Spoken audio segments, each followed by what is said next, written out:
CBD, short for cannabidiol, is a non-psychoactive compound in cannabis responsible for many of cannabis's medical benefits.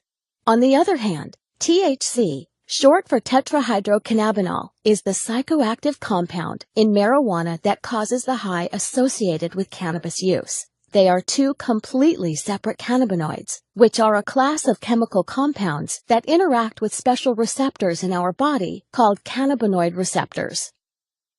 Dr. Sanjay Gupta, an American neurosurgeon and CNN's chief medical correspondent, changed his stance on the prohibition of cannabis while investigating its powerful therapeutic properties and witnessing CBD successfully treat Americans. He shocked mainstream America, saying, "We have been terribly and systematically misled for nearly 70 years in the United States, and I apologize for my role in that." Through Dr. Gupta's review of the history of cannabis, he found that it has been a legitimate medicine for at least 3,000 years. And Dr. Gupta isn't alone in supporting cannabis research. The director of the National Institute on Drug Abuse, Dr. Nora Volkov, testified before the Senate saying that CBD appears to be a safe drug with no addictive effects, and the preliminary data suggests that it may have therapeutic value for a number of medical conditions. Research has shown that CBD can influence many conditions and bodily functions, including inflammation, neuropathic pain, autoimmune disease, energy regulation, metabolism, reproductive function, appetite, depression, anxiety, and even cancer.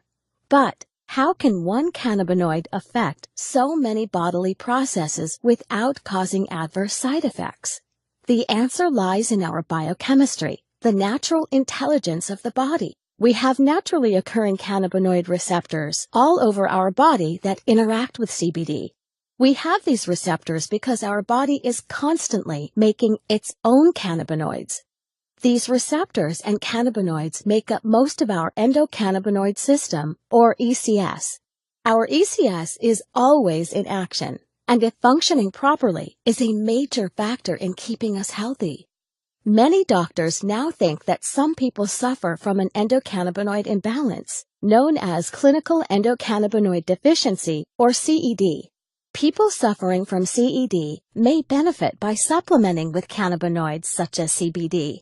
CBD is the most abundant cannabinoid in hemp, a cannabis crop the federal government allowed individual states to legalize in the 2014 Farm Bill.